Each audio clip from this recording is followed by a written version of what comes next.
Okay, so this is our Ruyer reading group. We're continuing our reading of the book Neofinalism, and we are in the chapter Finalist Activity in the Nervous System, picking up from page 36 of the translation. So this is chapter 5. We I think just started this chapter in our last session. And so this is picking up, I think, some of the arguments that we already saw in the cybernetics book, where and also some similar arguments in the Merleau-Ponty book we read, where he's essentially arguing against the idea that you can sort of explain away final goal-directed behavior in humans and other animals, or you can explain it in terms of like pre-existing connections, what he calls like transverse connections in the nervous system. So this would be the idea that there's like, a certain structure in the nervous system that sort of ensures that goal-directed behavior can sort of adapt to interventions or obstacles or whatever. So there would be sort of like, you have one sort of type of behavior directed towards the goal, and then there'd be the sort of like a backup mechanism that would kind of get you towards that goal if the first mechanism doesn't succeed.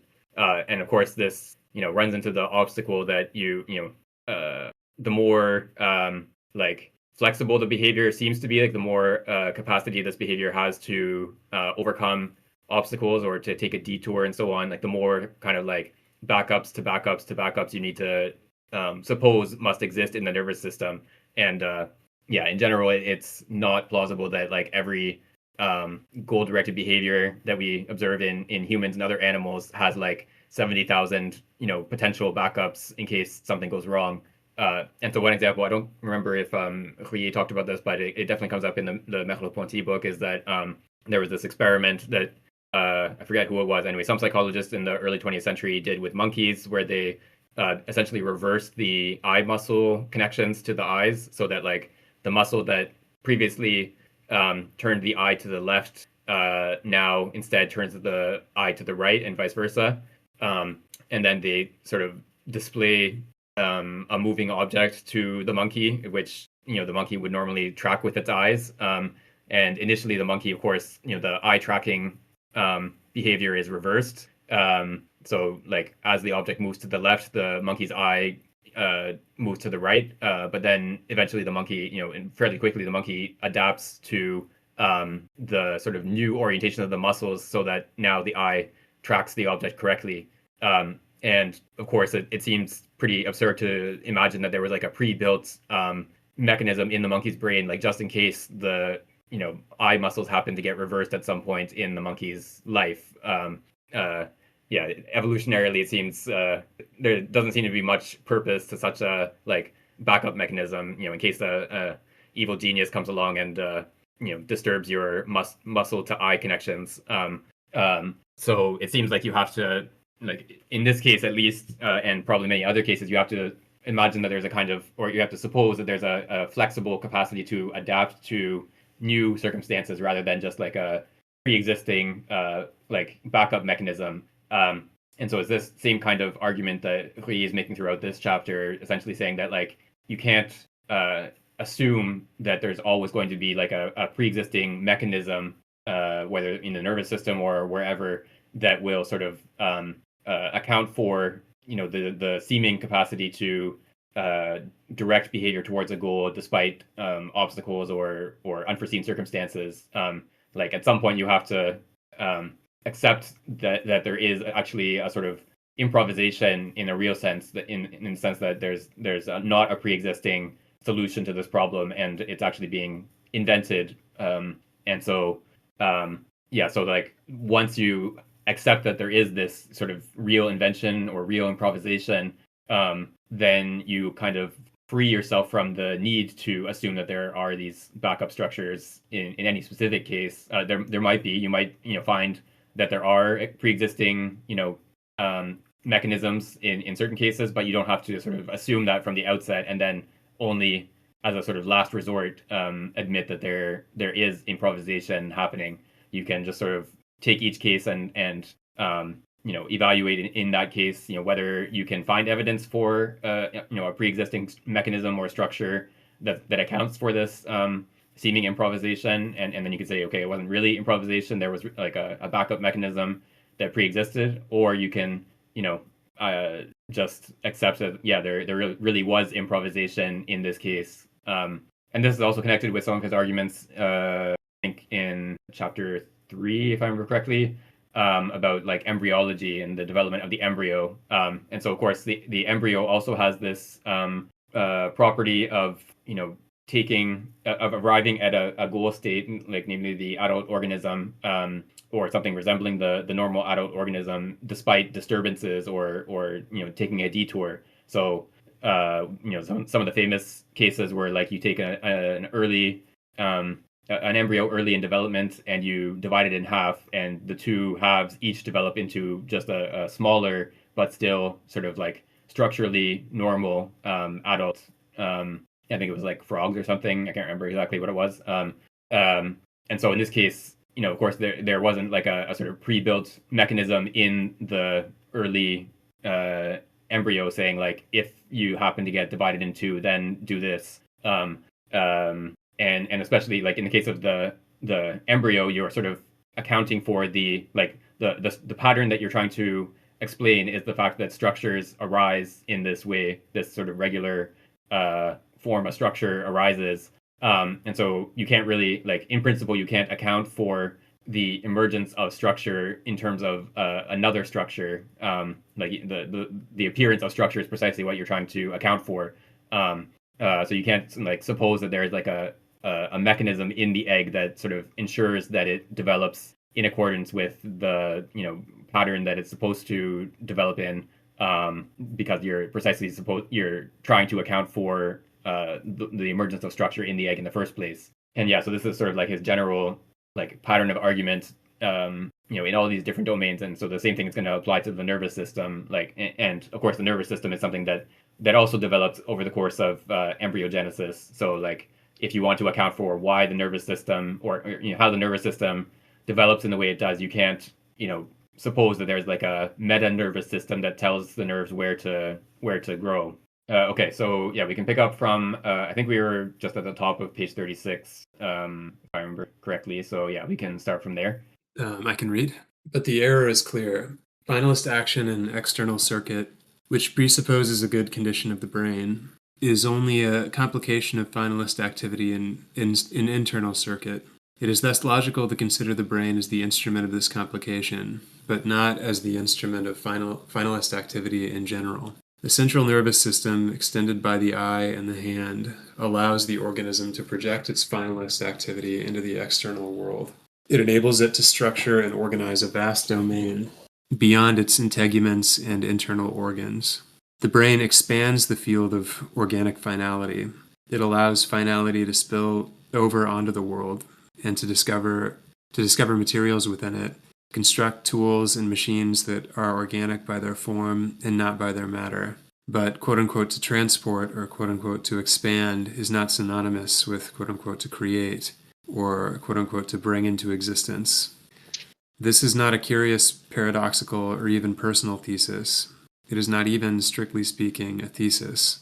It is the pure and simple statement of obvious facts, of one fact above all, which no one can contest. The organism forges its nervous system before using it. The brain is thus a quote-unquote organ of transport, finalist activity. It is evidently not its quote-unquote organ to core. It is extraordinary that one forgets this obvious fact as soon as one tackles the psychophysiological problem of the role of the brain. Regardless of the philosophical tendencies of the one who takes up this question, he never asks, quote, how should I understand this role of transport? How should I understand this transposition of organic activity into organizing activity, unquote. He asks, quote, how should I understand the relations between the brain and thought, between the brain and finalist activity in general, unquote. If he's a materialist, the brain seems to him to contain the whole secret of this finalist activity. If he's a mentalist or a spiritualist, the brain seems to him to be a mere instrument in the service of this activity. But the mentalist, as much as the materialist, tends to position the whole of finalist activity vis-a-vis the brain, forgetting that a primary organic activity is in any case a fact. Or experimentally studying the central nervous system's mode of operation, we have to know exactly what we are looking for. Otherwise, an ill-posed question will only ever elicit bad responses. In interrogating experience, what we should look for is what the brain adds to organic finalist activity. A physiologist who studies the gastrointestinal tract, the respiratory system, or the genital system should not and cannot forget that assimilation, respiration, and reproduction are fundamental biological functions that affect the organism as a whole before manifesting themselves secondarily in superior organisms, in large organs. The study of the nervous system, and of the brain in particular, would have to be subjected to the same rule. The essential question is to distinguish what is primary and what is secondary in organic activity, what is due to the living being on one hand, and what is due to the particular structure of the organ on the other, ear, lung, or brain. Prior to every concrete experiment on the role of the brain, and through a cursory examination of the facts, we see that the brain or even the nervous system cannot be deemed to have a monopoly over memory, habit, invention, signifying activity in general, and finalist behavior, nor even over consciousness, conceived as the proper subjectivity of the organism. I guess I'll stop there. This argument that these basic organic functions are functions of life as such, and not, or living beings. All living beings have these abilities to, this ability to interact with the environment and somehow obtain nutrients from the environment, and that organs like the stomach or the brain are kind of complicated enhancements of these basic functions of living beings, rather than the origin of these functions. And this is, I think, particularly evident for Ruyer in the case of the embryo, which grows the organs in the first place.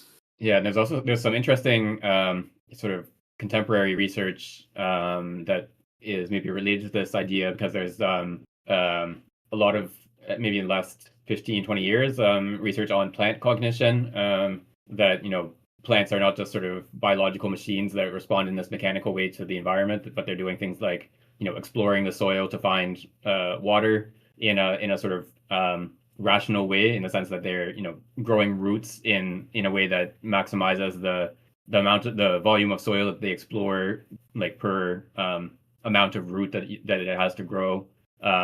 And they're often doing things like integrating information from multiple sources to, what we would describe as making a decision if it were an animal, that, they have to sort of, determine, like, there's maybe different ways they can grow in terms of, like, say, like, producing a flower or a fruit, or versus continuing to grow a branch or whatever. And then they have to make a decision about, like, is it the right time to do this? And then you have to sort of, they sort of like incorporate information from different sources to make that decision, rather than just making a sort of responding mechanically to one sort of stimulus, as maybe was earlier imagined. And of course, plants don't have a nervous system; they don't have nerves even. Although I learned recently that the word nerve, actually, like, the Latin origin is like a fiber, like, in a plant.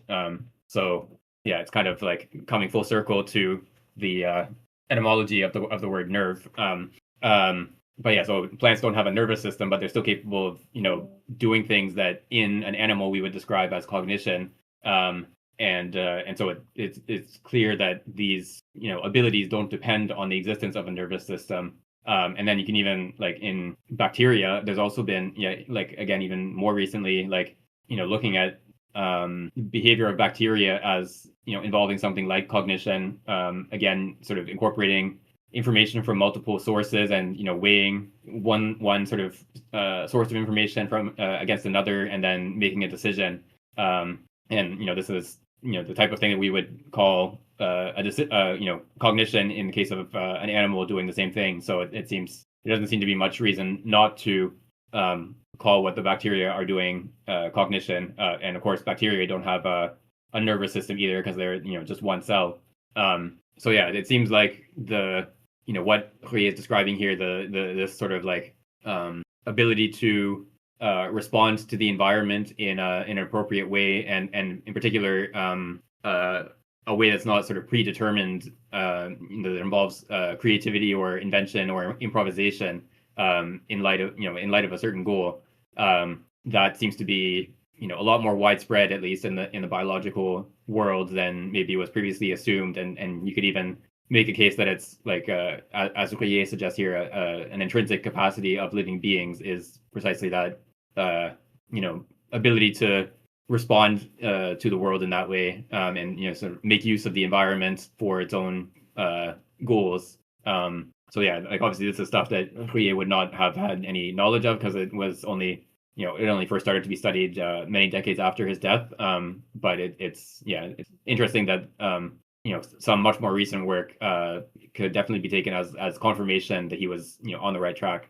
Although I think most, probably almost all biologists who work on plant cognition or bacterial cognition or whatever would be a little bit squeamish about using the word consciousness, which Ruyer is quite happy to use very freely, as we've seen. Yeah, I think that get to more later in the book, but this is what I've been thinking through this week as I've been reading it. Is this is how he's using consciousness here, and I definitely think that you have to we have to be careful about thinking of consciousness the way we tend to think of consciousness, as like an agent in a self-aware mode, so to speak. More as consciousness as like sort of, God, I don't know, I'm stumbling over how to articulate this, but like as a pure activity. Again, I think later in the book this will become a lot more clear, but just felt like it was important to throw that out here, that the way he seems to be using consciousness isn't the way we typically think of it, if that makes sense. Yeah, I think maybe we can connect this with something that I talked about in an earlier, I can't remember exactly when, but anyway, in an earlier session, talking about like goal directedness, and how the goal directedness that he's attributing to an embryo, for example, is obviously quite different than the goal directedness that we would attribute to a human who is working towards a goal. So and I mentioned there's the famous passage in Capital where Marx talks about how the worst of architects differs from the best of bees, in that the architect sort of sketches the house in their mind before building it, whereas the bee, of course, is not sort of doesn't have like an image of the hive in its mind as it's building. And so there's like this difference in terms of like human goal directedness, or at least in certain cases, has this sort of explicit representation that is used to guide the behavior. So you in the case of a house, you might have a blueprint actually drawn on paper, or otherwise it could just be sort of an image in your mind. But in any case, you have something representing the goal state, and you can look at the house under construction and compare it with that goal state and say, okay, we need to add a post here or whatever. You can sort of use this representation, this explicit representation, to guide your behavior. Whereas in the case of the embryo, of course, it's not sort of representing to itself what its adult state should look like and then directing its behavior or its development in accordance with that representation. It's just developing in such a way that it reliably produces something like this adult state or this goal state, but without having anything resembling an explicit representation of that state involved in that process. And so I think we can maybe like consider this, the way he uses the term consciousness, to also allow for this sort of lack of explicit representation. It's a little bit maybe paradoxical to talk about like a consciousness that it doesn't involve an explicit representation.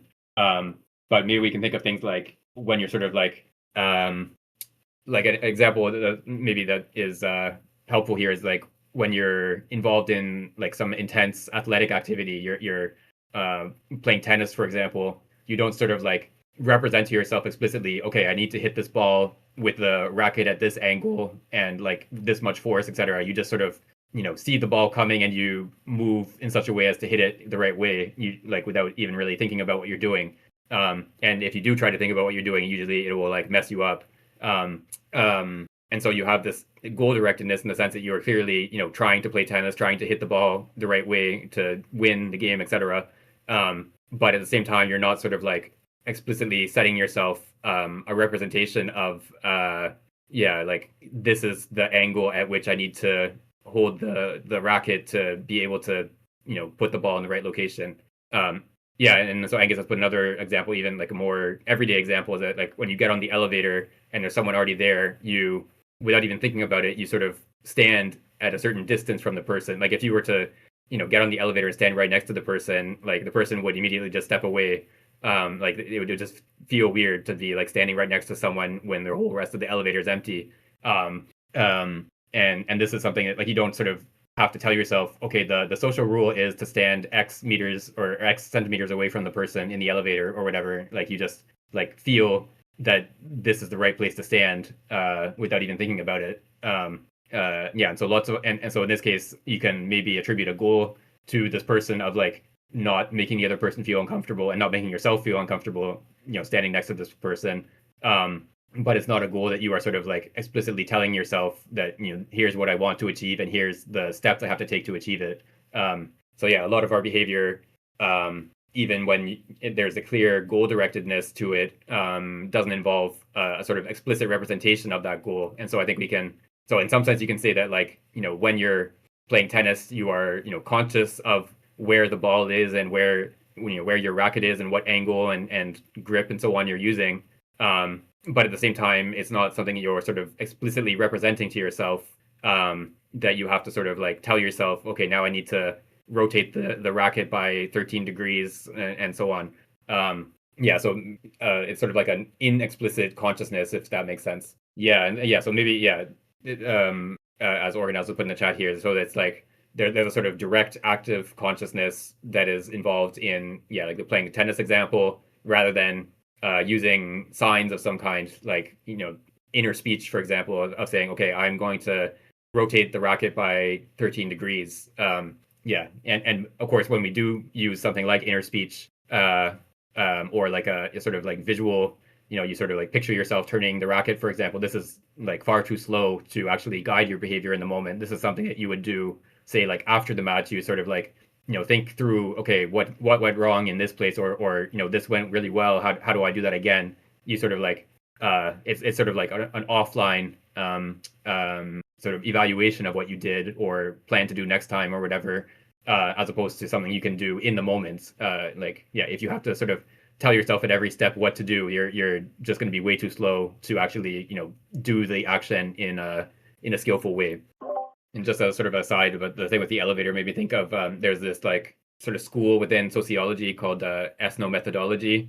And one of the things that I don't know if they still do this, but like maybe in the early days, they would do this kind of thing, do like a sort of social experiment where you like deliberately break some of these like implicit rules and sort of see what happens. So you would like, so in the case of like the elevator, you would just like get on the elevator and stand right next to the person, which is clearly the wrong thing to do. Like, this is weird and uncomfortable for everyone involved. And so you just sort of like see what happens in this situation. Or like one of the other ones I remember was like you'd get on the bus and try to like haggle with the bus driver over the fare. And apparently it was actually pretty successful. Like the bus drivers sort of went along with it in this case, which is surprising. That would probably depend on the country and, other sort of social norms as well, like how much autonomy these bus drivers have. But yeah, so there's all these sort of like implicit norms that we all sort of observe in our behavior without even really thinking about them. And it's only when you sort of like deliberately violate them that you even sort of notice that you're doing something in a certain way. Okay, so we can go on to the next bit on page 37. I can read, but are we starting at the paragraph that starts with "it cannot" or "a physiologist"? I believe we're on "it cannot." Okay, all right. It cannot have monopoly over memory for the good reason that in ontogenesis, brain is remade de novo from an egg that does not contain microstructures of the nervous system. The brain's development cannot be followed starting from primordia with a very simple structure, e.g., neural groove. The instrument that allows the fertilized egg to construct the dizzyingly complex architecture of the nervous system may or may not be called, quote, organic memory, unquote.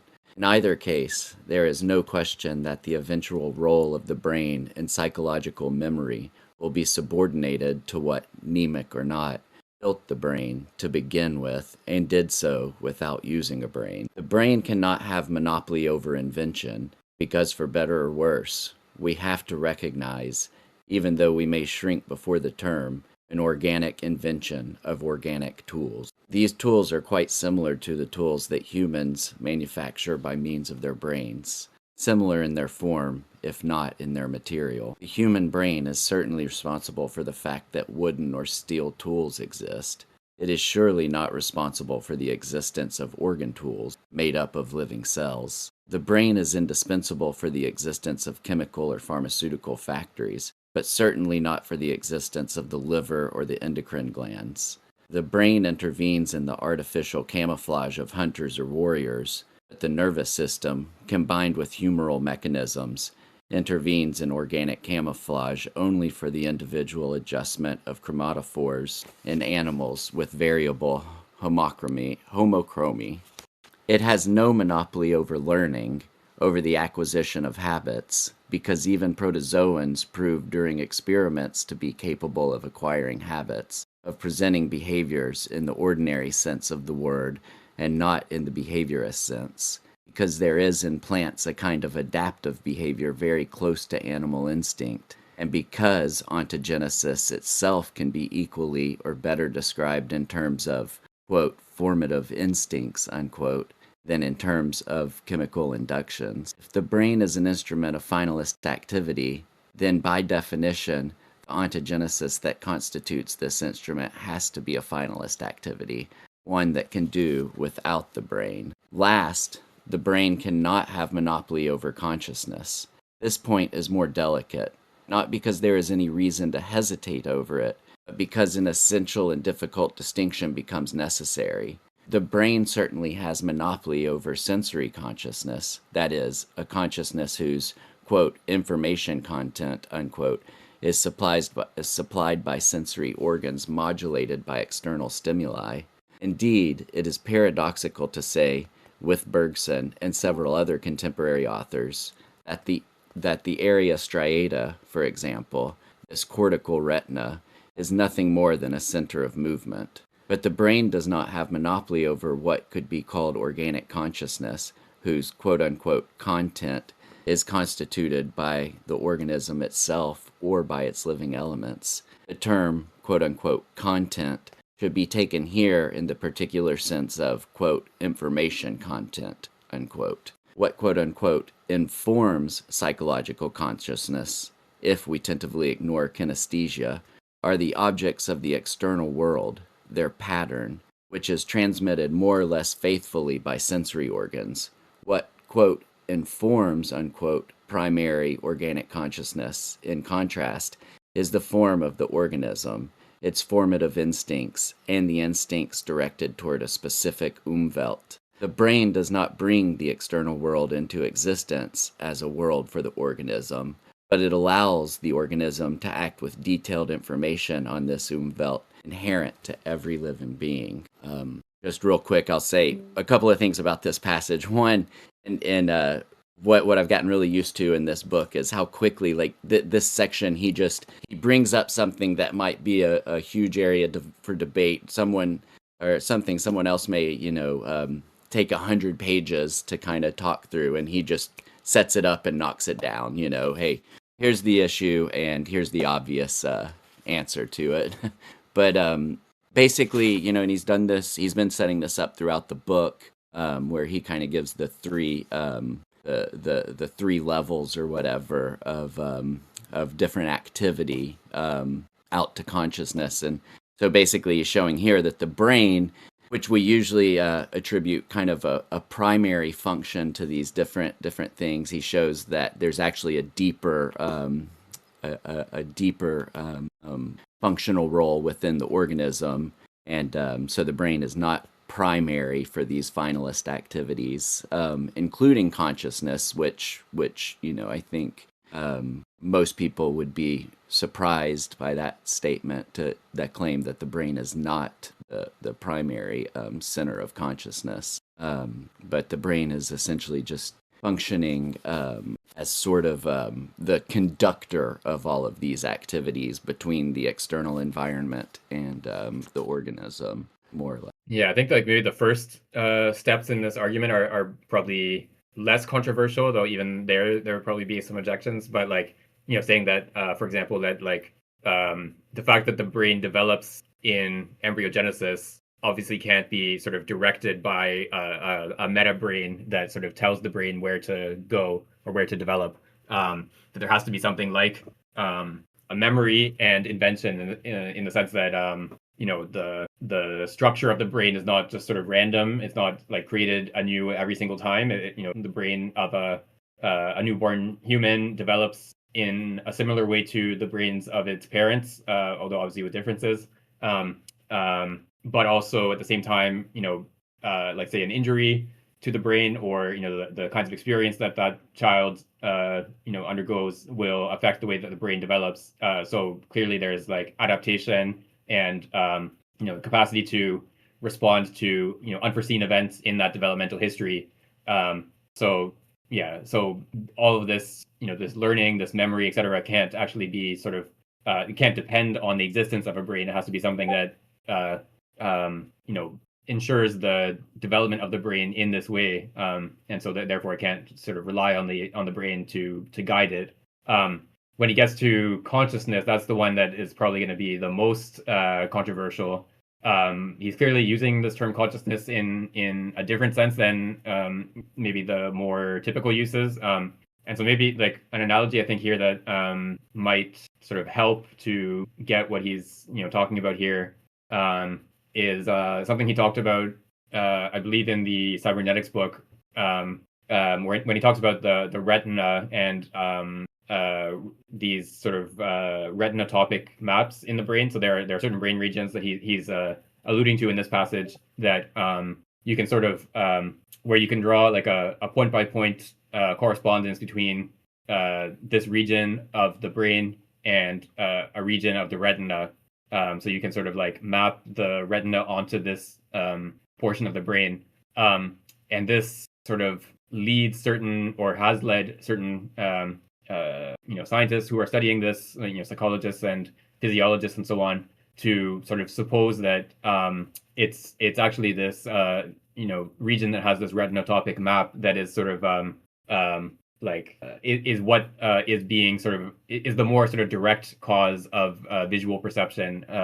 But that sort of only moves the problem back one step further, right? That's that like you like if the problem you're trying to solve is like how is it that we see what is on the retina, and you explain it by saying, oh, there's this set of nerves, like the optic nerve brings this information from the retina to this other portion of the brain that has a retinotopic map, then you still have the same problem of how is it that we see what's on this region of the cortex that is that corresponds to the retina in this way.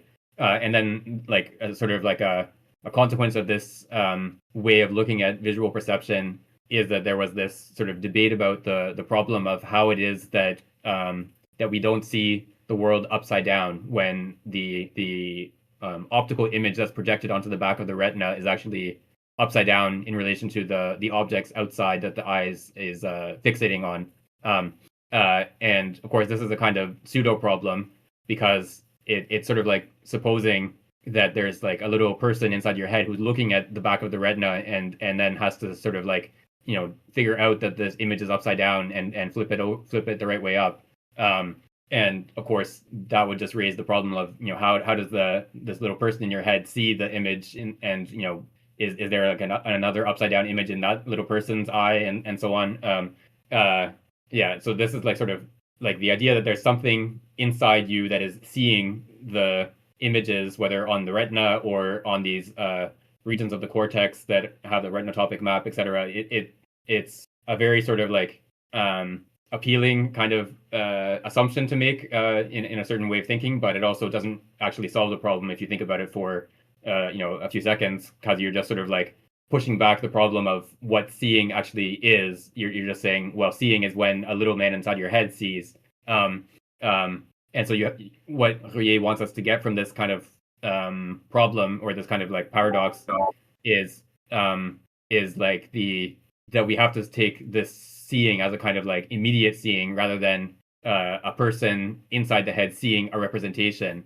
Whether that's like shapes on the retina, or the sort of corresponding patterns on some region of the cortex, etc. So there has to be the kind of like immediate seeing that is not a seeing of something else. It's a kind of immediate. It's hard to find another term for it, but anyway, so this notion of this absolute overview, the survol absolu, when he talks about that in this case, so it's not that there's something outside the retina that looks at the retina and sees what's on the shapes that are projected onto the retina. It's that the retina itself is immediately a seeing, and so I think we can take this kind of when he talks about primary organic consciousness. This would be like, again, a kind of consciousness that is not like a sort of external viewing of something outside of itself, but is a kind of like immediate self-presentation of the organism to itself.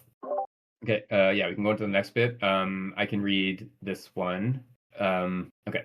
Just as the brain cannot have monopoly over memory or invention because it has itself to be invented or memorated by the embryonic being under formation, so it cannot have monopoly over consciousness. Consciousness, in the sense of, quote, conscious perception of external objects, unquote, has to be based on the brain's immediate consciousness of itself, of the brain as part of the living organism. Obviously, the brain does not have internal sensory organs at its disposal to perceive, see, or hear what the acoustic or optical nerve brings it. We lack a third eye to see our occipital visual area and a third ear to hear our temporal oral zone. Ultimately, consciousness has to be united in an immediate way with the brain as living tissue for sensory consciousness to appear to be a property of the brain, an organ that is macroscopically arranged for sensory reception.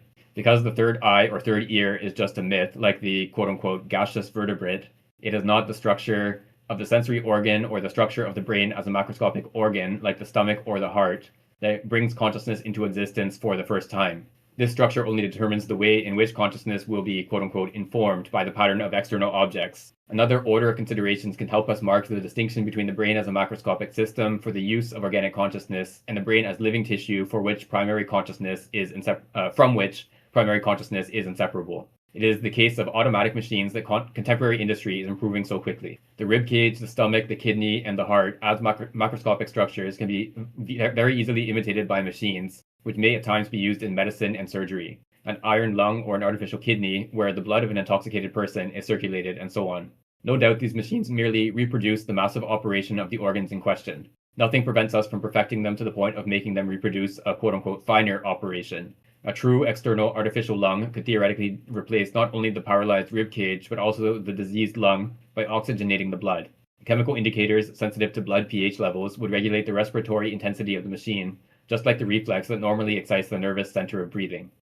These improvements would nonetheless come up against a limit as soon as we reach organic properties, like the faculty of reproduction, regeneration, and repair of functional wear and tear. Similarly, the brain in its quote-unquote massive operation can be efficiently replaced by machines. This is not a utopia or a daydream. The quote-unquote molar cerebral functions of adaptation to the external world are in fact already aided and even usurped by various automatic mechanisms. I'll read these examples as well. Okay. A quote-unquote perception takes place through a host of systems. Floats, thermal circuit breakers, devices for magnetic quote-unquote perception, ultrasonic probes, gyroscopes, radars, photoelectric cells. Notice that these artificial, quote, sensory organs, unquote, can perceive or discriminate not only objects but also forms, or more exactly, patterns. A screen made up of photoelectric cells can distinguish not only spatial but also spatio-temporal forms by taking into account the speed of variation of the phenomenon to be detected. One day we will certainly build garages equipped in this way, which will automatically open when their doors, quote unquote, recognize the owner's cars. I don't know if that exists yet, but it seems like it would be pretty feasible. Okay, sorry. We have equipped the blind with radars. Theoretically, we can also imitate the mechanism of semicircular canals to balance automata. We can imitate the chemical mechanisms of smell and taste. B. This perception is realized through servo motors and quote-unquote servo mechanisms, e.g. on ships, the subordination of a projector to the watchman's telescope, of the helm to the helmsman's wheel, and through relay switches. C. A quote-unquote guiding image appears more and more frequently in automatic machines, a rough foreshadowing of a cortex capable of symbolic activity. A thermal screen maintained by bypasses suitable for the same temperature as the engine, and tied on one hand to thermoelectric sensors and to the other to contractors, regulates its temperature. The operation of the Cap railway is carried out by a ball-bearing mechanism. Each ball, corresponding to a wagon, falls on a series of scales manipulated by electromagnets tied to stretches of the rails. The wagon, by advancing, controls the descent of the ball, which in its turn controls the railroad switch. The Vauban sluice gates in Strasbourg are controlled by hydroelectric boxes, where pressures on both sides of the lock are reproduced on a metallic membrane. Some companies of electric distributions in America use a network analyzer, a scale model of their connections, which allows them to study the different problems posed by various accidents or unforeseen requests in the sector. Electronic tubes, Thyrotron, tied to a mechanical quote-unquote probe of the scale model, guide the work of the tool machines, which can copy the model exactly, and so forth. D. Anticipation and memory, in their mechanical aspect, are also not beyond the reach of industrial automatism. Timers, progressive orders at a predetermined pace, punch tapes, electrostatic or continuous wave quote-unquote memories of calculators, which can be combined with the procedures mentioned earlier. E. Cybernetics. Giant electronic calculators built in America have recently attracted much attention. Enthusiast researchers like Wiener believe, not without reason, that the knowledge gained during the construction of these machines would help us understand cerebral operation in living organisms. There's no doubt that, once installed by the improvising consciousness according to certain connections and for a determined task, the brain can operate like an electric relay machine, opening and closing neural circuits. A calculator's electric switches, operating on the binary number system, are similar to nervous synapses which allow the influx to pass or prevent it, according to a law of all or nothing.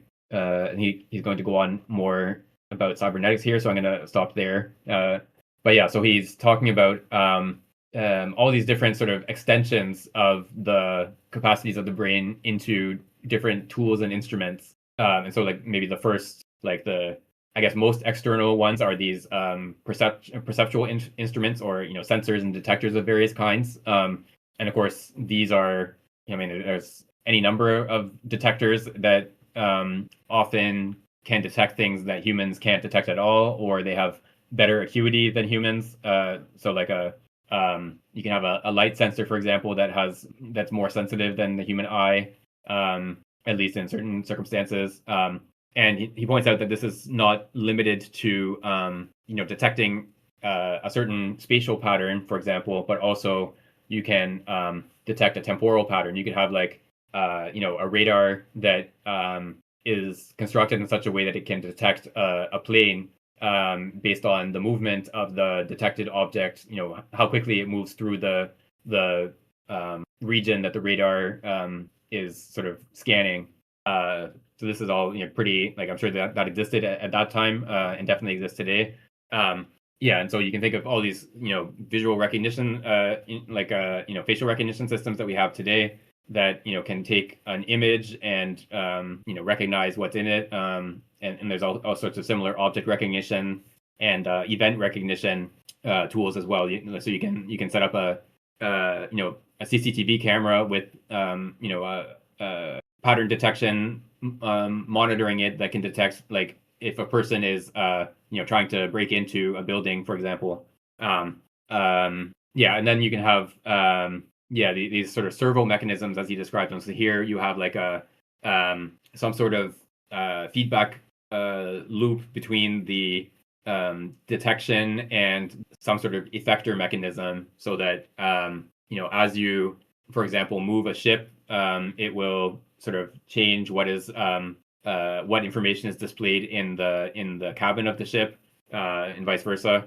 And then he talks about this sort of what he calls here a guiding image. So this is like an explicit representation. So you have, in this case, like he talks about the power, like electric utilities that had these analog computers set up to sort of model the electrical network. And then you could sort of simulate, what would happen if this power station had an outage. How would that affect the distribution of power over the network, or if there was like a sudden increase in the load on the system, if like this new factory was built in this location, how would that affect the distribution of power, etc. So you can sort of like use this like scale model that sort of represents the the network in terms not just of like the locations of the different power plants and so on, but also how much power they're drawing, how much power the plants are producing, and how much power is being drawn by different users on the network. And so you can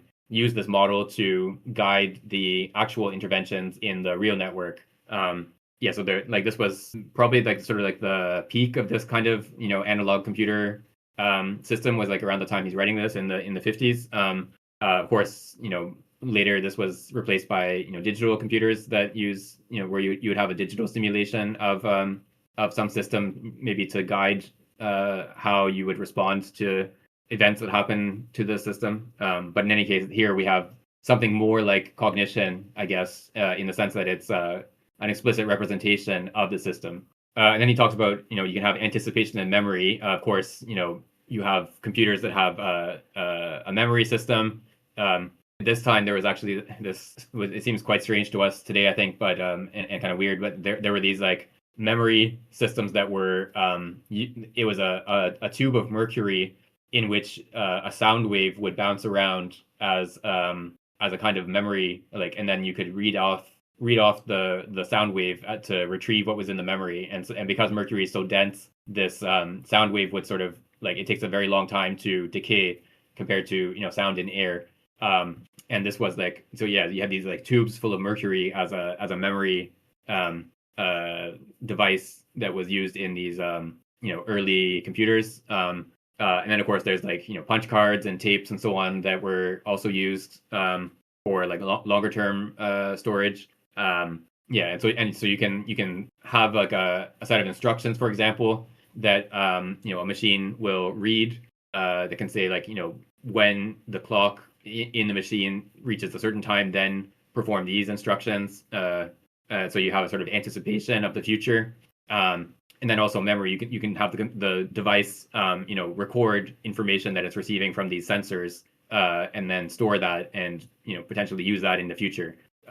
So again, this is something that a brain does, but in this case it's being done by a machine. So it's no different in the two cases, sort of in principle.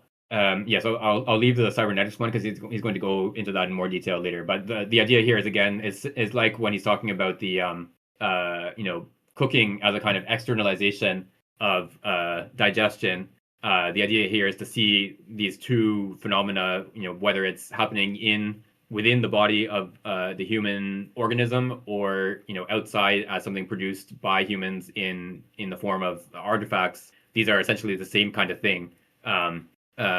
Yeah, so we shouldn't like all the sort of structures that we have in our brains and our nervous system and sensory organs and so on that realize the capacity to perceive are essentially biological machines. But there's still sort of the question that remains is like, how are these machines set up in the first place? And of course, in the case of building a sensor that's connected to your garage door, there has to be a person who puts together all the components in the right way and makes sure that it does what it's supposed to do. In the case of the visual system in a human, there's no little man in your head who's putting together all the parts and monitoring its functioning. It's sort of like a self-produced machine, but yeah, so that's sort of like the key difference. But the difference is not the fact that they are machines, because they're different. They're machines that work in different ways, but they're sort of equally machine-like. The difference is that there's no sort of external entity putting together the machine in the case of the biological machine. Yeah, and I think it points out a lot of this is like sort of I think if I remember correctly, this book is actually earlier than the cybernetics book.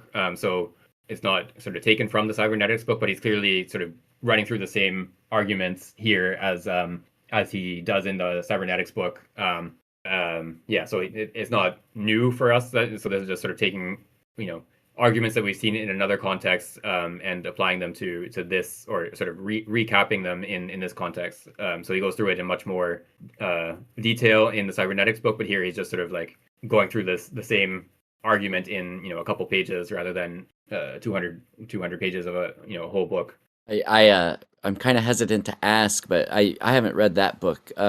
So in that book, where does he differ from the more famous cyberneticians like Norbert Wiener or Claude Shannon or something, or does he, or is he kind of laying out the same type of arguments? Yeah, so just to give like a sort of very brief like account of of his arguments in that book. So he takes it that cybernetics is an important sort of contribution to our understanding of how the brain and the nervous system function. But he thinks it's essentially like a more sophisticated version of like behaviorism or like the reflex theory that is kind of treating the human being and animals and sort of biological entities in general as machines. It sort of doesn't account for the formation of these biological machines that are the structure of the brain and the nervous system. It sort of takes that as given, and so like they're these feedback mechanisms, for example, are clearly important to regulating a lot of behaviors and functions within living beings, but you can't sort of account for setting up a feedback mechanism purely in terms of feedback mechanisms. There has to be his sort of like his recourse to this like immediate consciousness or primary organic consciousness or whatever. This has to be sort of the basis on which you can then account for things like feedback mechanisms that regulate body temperature or blood pH or whatever. Yeah, so you can't sort of take feedback mechanisms and these types of like mechanical or these mechanisms as sort of like the ultimate explanation for living beings and for humans' capacity to invent and create and so on. Okay, yeah. So 61, maybe if you could pick up from, I'll ask you to reread the cybernetics one that I had read, just because it sort of leads into the next few pages. So we're at the bottom of page 40, E cybernetics. E-cybernetic, giant electronic not without would help no doubt that once in task, the brain a calculator's operating are to allow the end to pass according to a law of all. Today, just as equivalent of activity, evidently mechanical model conscious, it is as just effort as it is only act mechanical or electric, like the substituted chain substituted for discover will schema tasks. These elements in the automatic second the norms from should I go? Yeah, you can go on, I think, to the top of page 43. The way any subtracts, then it shifts the device will result. Thus, the divide after having it blindly subtract cybernetic from which Descartes and is although it calculates it is no to understand then it is the grasp carried out by the extra systems the brain extent and just as no circuit design and automated well in for clemency. But then if Descartes the execution ends, there would always be an end right. Man receives your father is emotional and active at our the reaction. On the other hand, if the telegram had Yeah, I like this example of the the robot that sort of plays out the little scene of the prisoner awaiting execution. It makes me think of of course, ChatGPT and similar LLMs are much more sophisticated than the type of system he's depicting here. So in his sort of sketch here, like you would have sort of a machine that is pre-programmed to respond to a certain sentence as a whole. It would just sort of like take in the sentence and then recognize what sentence it was out of its sort of bank of n sentences, and then each of those sentences would have like a response that is triggered by that sentence. And of course, this runs into a very simple problem that however many thousands of sentences you sort of pre-program into the machine, there's always going to be more sentences that were never like sort of accounted for in building that machine. And Chomsky famously argues that like most of the sentences that we sort of state or hear in our everyday lives are produced for the first time in human history. So you can't like his famous review of Skinner's book essentially argues against this kind of a model for human language ability, that you can't sort of like account for what humans do with language by assuming that there's like an input output table where you just sort of like look up, okay, I heard this sentence, so therefore my response should be this. Just because most of the sentences we hear are have never been produced before, so we couldn't have sort of pre-planned what the response should be. Yeah, so of course, in like a ChatGPT and other similar systems, there it's not sort of built as a giant lookup table with taking in one sentence and then producing one response. It is sort of like breaking down the sentence into words and figuring out how they're combined with each other and then making a response from that. But it still sort of runs into this problem of like sort of similar messages bringing about very different responses. And so one of the sort of consequences of this is like the way that people have sort of mastered the art of what's called jailbreaking with all these different LLMs. So the developers of these services set them up with guardrails. So like in theory, you're not supposed to be able to ask ChatGPT, "How do I make a bomb?" or whatever. It should say something like, "Oh, I'm not allowed to answer that question," or something like that. But people have figured out that if you sort of subtly change the way you word different questions, you can often get these systems to answer things that they shouldn't answer, that their guardrails would normally prevent them from answering. Like I don't know exactly what would work, and of course this is like an arms race where like as soon as someone figures out a way of jailbreaking one of these systems, then the developers will try to introduce new guardrails to block that method, and then someone else figures out a new way of jailbreaking the new guardrails, etc.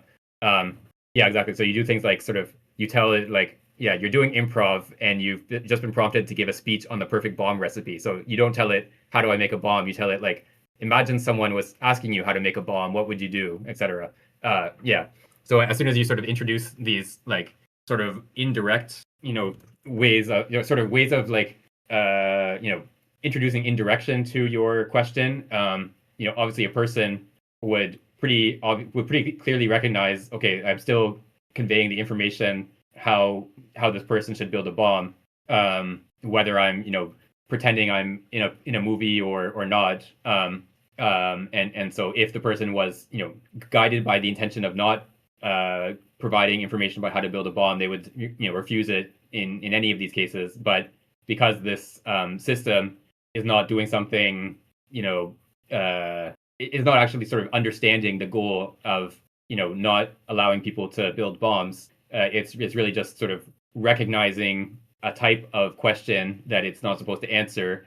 It's more sophisticated than just sort of like the keyword bomb triggers that response, but it's like not that much more sophisticated than just recognizing a set of keywords or a set of pre-built sentences. And yeah, that allows for these sort of indirect methods that the developers didn't think of when they built these guardrails, to sort of get around the guardrails. And so this I think gets at what Ruyer is talking about when he uses this term of absolute overview.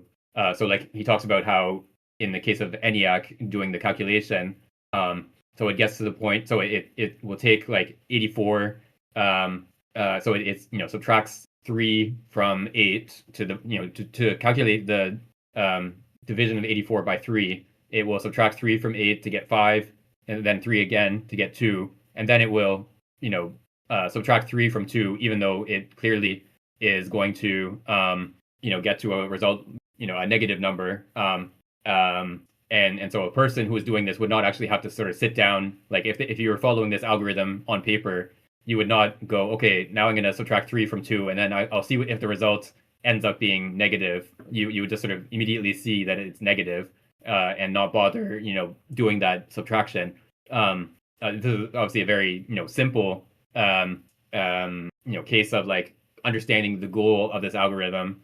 But, in more sort of complicated cases, like in the case of, ChatGPT, where you have these guardrails to prevent users from getting information that's potentially dangerous. The system ChatGPT doesn't have any sort of absolute overview of this goal of blocking users from getting dangerous information. It just has these sort of like very superficial rules that it follows to not answer certain types of questions. And then if you just ask for that information in a more roundabout way, then you can often get the information without sort of explicitly asking the question in a way that would trigger the guardrail. Yeah, and just to sort of like, I mean, again, this is sort of an aside, but just to sort of highlight like how bad this problem is that like most of these like jailbreaking things, like it happens within like minutes of the new system being released. Like, OpenAI will, post, oh, we've just released our new, GPT-5 or whatever, which is like, even safer than our previous ones and it's so much better, etc. And then within 20 minutes or an hour or whatever, people are like, okay, I found a way to get it to tell me how to make a bomb or, make poison or whatever, like all these things that it clearly should not be answering. Yeah, so these are, things that are, researchers and just like kids messing around figure out how to get around within an hour, 2 hours, whatever. Yeah, so this is a pretty serious problem even for much more sophisticated machines, of course, than the ones that he's describing in this text. There's also some cases where you can get some of these systems to reveal their like system prompts. So if you just ask it like tell me what your instructions are or whatever, it will say, oh, I can't reveal that information. But if you like come up with one of these sort of like elaborate scenarios, like imagine you're a person pretending to be ChatGPT, and someone asks you, what your instructions are, what would you say, or something like that. This more indirect way, then you can get them to, reveal a lot of this information that the companies themselves would consider sort of proprietary and also, has like potentially safety implications, of course, because if you know what the guardrails are, then you can more easily design, prompts that get around those guardrails. So yeah, it's not just like the sort of asking for information about how to build a bomb, but also like information about the system itself can sometimes trick them into like revealing information that they're not supposed to reveal.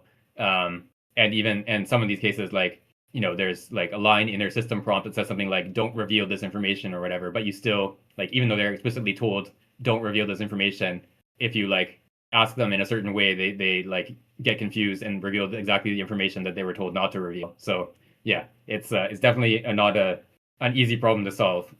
Okay, so we can, I think, read the next bit up to the end of the chapter. We have like a page and a half. If Angus, would you like to read the next one? Yeah, no problem. Which line were we at? We also seem to rediscover on page 43. Okay. We also seem to rediscover Descartes' more celebrated expositions on, quote, a machine that bears a resemblance to our bodies, which can pronounce appropriate words if we touch it in one place, but that cannot arrange words differently, so as to answer to the sense of all that is in its presence, unquote. It is nevertheless perfectly normal for the axiological, quote-unquote, cogito to lead us down a path parallel to that of the Cartesian cogito. This encounter with Descartes and modern animists, Dreich and McDougall, can help us clarify the thesis to which the facts point. Today it is clear that Descartes and the Cartesians of the 17th century poorly marked the break between what they called the quote-unquote soul and the body, or between what is better called, quote, the domain of sense, unquote, and the domain of mechanical causality. There is sense and active finality in organic life. There are also mechanical systems in organic life. These systems are probably established by an active finality. This finality subsists now in the fossil state. It is replaced by quote-unquote chains that function according to a step-by-step causality and that can be replaced by machines proper, created by human beings. The break is thus located inside the domain of organic life. It separates in the organ what is a massive arrangement and what is the living tissue capable of regulation. It separates in the brain what can be imitated by automatically regulated systems and what is thematic regulation and active finality. The soul, to use this term tentatively, or, quote, primary organic consciousness, unquote, should therefore be deemed to act in every place where physico-physiological chains do not suffice to explain the total behavior of organs. Let us consider the example of the heart. Suppose that a surgeon in the year 2000 managed to replace a failing heart by a self-regulating pump with electric circuits playing the role that the sympathetic nerve and the vagus nerve play in the organism. If the circuits are disrupted, the pump will malfunction, whereas the in vitro cultures of myocardium fragments, in the absence of every vascular and nervous connection, present rhythmic contractions whose primary source resides in muscular centers, surviving from the embryonic cardiac primordium. Sinoatrial node of Tawara, bundle of his. Of course, physiologists think they can explain these rhythmic contractions in their turn by periodic chemical modifications of the myocardial cells, and it is indeed likely that chemical relays intervene. But in the end, it is necessary to arrive at a kind of mnemic melody, immediately inherent to the living tissue, combining its actions with the actions of secondary regulators, and presiding over the play of chemical relays. The case of the brain is identical, except that primary organic consciousness plays a much more considerable role here. It does not simply underlie the play of auxiliary mechanisms, intervening only in case of failure. Instead, it dominates the operation of innumerable secondary systems, receptors and effectors, directing them and improvising new links between needs and ongoing activities. Another difference between, quote, consciousness of the heart, unquote, and consciousness of the brain, and quote unquote consciousness of the brain, is that it is impossible and absurd to explain the totality of cerebral behaviors by physicochemical causes, because the quote unquote I participates in them, whereas we can, implausibly but without absurdity, try to explain the action of the heart's embryonic centers in this way. An organ differs from a tool precisely because the border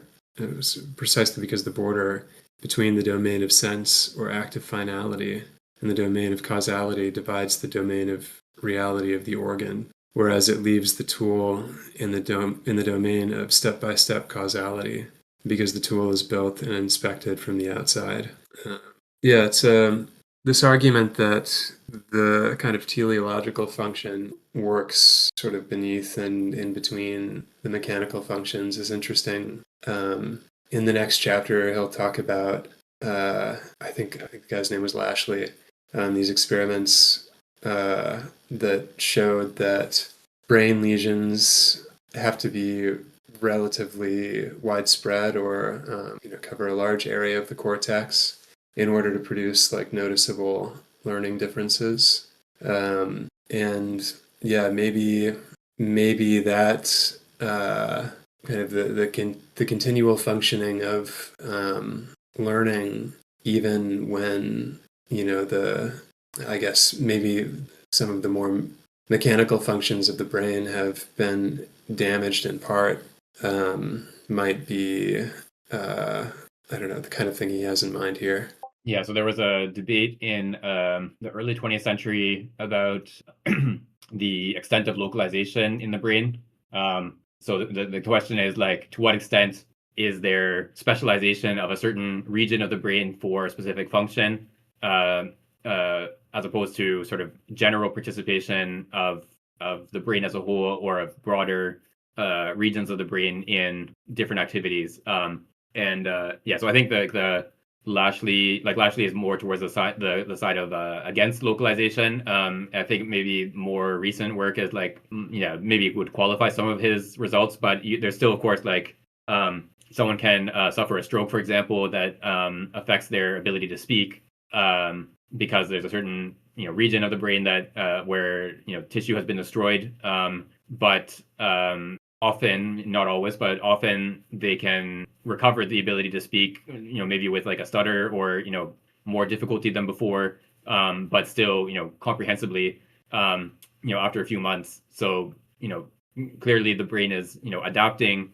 It's not the case that like damage to this one region sort of irretrievably destroyed a certain ability. It's clearly that region was important for the ability to speak, because it does temporarily at least prevent the person from speaking when that region is damaged by a stroke, and then also afterwards they're not usually capable of they don't have the same sort of fluidity and ease of speech as they had previously, but at the same time it's clear that region was not sort of like an essential component for speech, because they are capable of relearning how to speak after damage to that region. So it's not the case that every portion of the brain is equally involved in every activity. It is clear that there is specialization of some kind going on, but at the same time, that there doesn't seem to be sort of very fine-grained specialization in the way that like I don't know, say an airplane, you might have like a certain part that has like a certain function, and then if that part breaks down, that function just doesn't get performed anymore. So yeah, it's not like that in the brain where like this one small region would have a very precise function that no other part of the brain can do, or that is no other part of the brain is involved in. Yeah, it's a more complicated arrangement where you have different parts that are all sort of interacting in various ways to perform different functions in like sort of overlapping regions involved in different activities, and there seems to be quite a lot of redundancy in the sense that a region that usually would not be involved in a certain activity can sort of like take over if the main region is damaged or in some way can't do what it usually does. Yeah, so it's much more, I guess, flexible than you would suppose for like a a system that had like a very sort of like rigid like breakdown into this component has this function. And another, like, this is also again an aside, but an interesting sort of localization problem or domain of study is that when you look at reading across different languages and writing systems around the world, there's a very strong localization. Like the same brain areas are involved in reading in people from around the world, reading different writing systems, different languages, etc.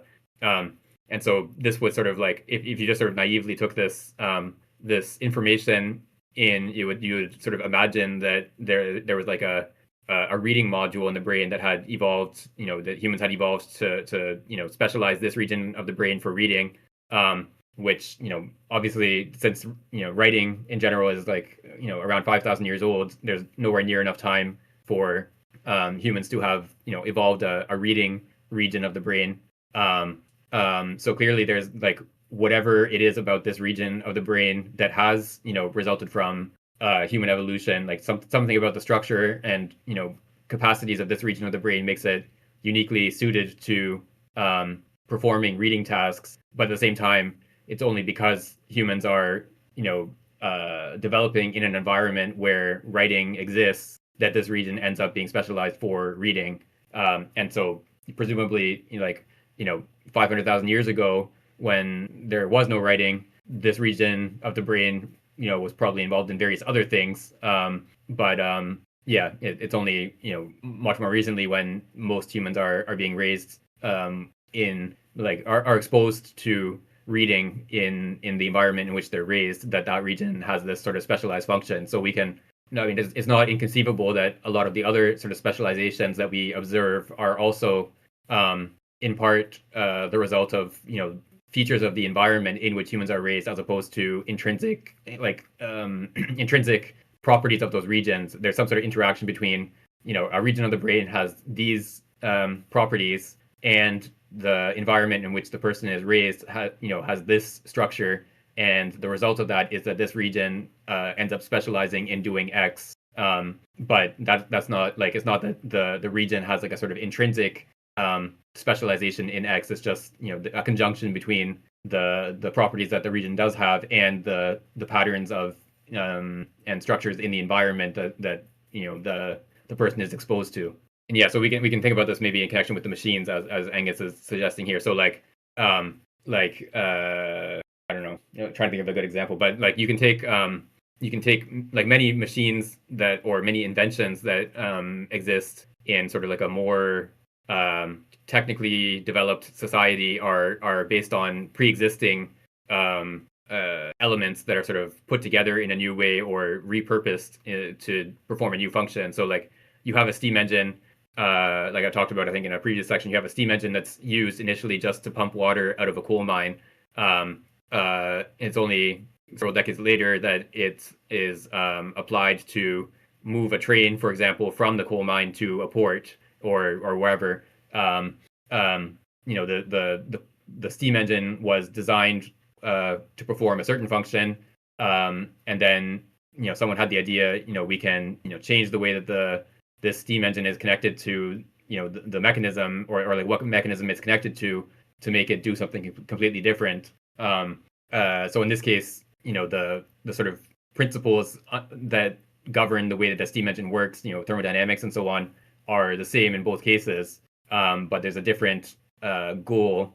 So it's only because the steam engine is constructed in such a way as to, be able to turn a wheel, for example, that you can use that wheel turning capacity either to power a pump or to move a locomotive. So it's not, so the steam engine sort of intrinsically is not either a pump or a locomotive motor, but it's only because it has these certain properties of producing reciprocal motion, for example, that it can be used for these different purposes. So likewise, in the brain, there are regions that have different properties, different types of cells in different proportions and connected in different ways. And so it's only because these regions have whatever properties they do that they can be used for certain tasks. But it's not that the brain region is necessarily sort of, a reading region. It's just that, given the sort of pattern of different regions of the brain with different properties and the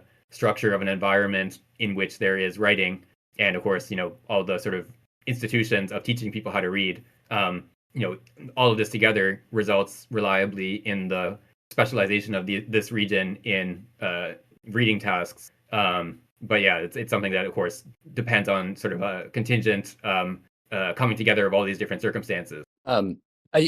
I really like this section, but it's something that we kind of run into, and I think we'll run into it more later. So just to kind of mention, this may be partly a function of when he's writing, and I think there's a greater depth to his argument here than what I'm about to address. But here, where he's kind of playing off of the cardiac function, and saying that there is an action, like this mnemic melody, this deeper action that implies his primary consciousness, I assume, is what he's saying here. Because but you could actually, now the example he uses here, where you've got cells in vitro, you take the cardiac cells and put them in vitro, and you can still see this pumping action. And he's saying, well, now they're detached from all of the nervous inputs, so they're doing it on their own. But that's actually pretty easy to explain by just the if you I assume in these in vitro cultures they have potassium and calcium in the liquid that the cells are in, and that can easily explain this pumping action. So someone could read all of this and just quickly dismiss as just not knowing the basic biology. And there's other points in the book where you could do that, but I think had he written it today and understood some of that biology, he would have appealed to something a little deeper than that. But I just kind of wanted to mention that in case anyone is inclined to dismiss him in that way. Yeah, so I mean, there's always the sort of risk that any of these examples will that he's giving in the 1950s, that later there's going to be a more, I guess, mechanical or mechanistic explanation for whatever phenomenon he selects, that seemingly undermines his point. But I think the broader sort of argument is still it doesn't depend on any one of these examples. So in the case of like in the example of the heart, he's sort of asking us to picture the year 2000, which of course is the future. You could just change it to the year 3000 if we wanted to read it today. So you have this sort of artificial heart. So this heart would, of course, have to be able to regulate itself in various ways. It couldn't have just sort of like a fixed rhythm. It would have to, for example, if a person is running, it would have to beat faster and then, return to its regular rhythm later, etc.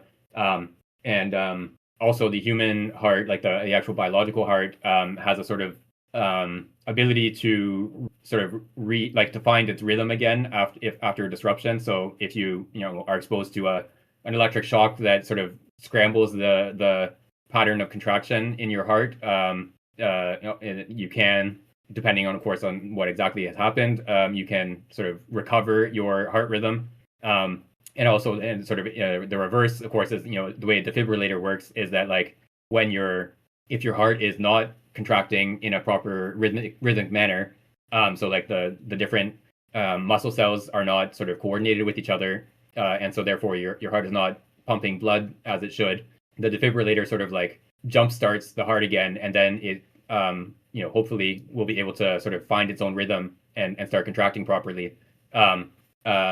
Yeah, so all this is to say that there's a sort of self-regulating nature of the heart. So you can imagine like an artificial heart that has like a lot of these capacities to recover from from disruption and so on. But there's only a sort of limited sort of limited amount of like recoveries and fail safes and backups that you could build into this mechanical heart or electronic heart or whatever it is.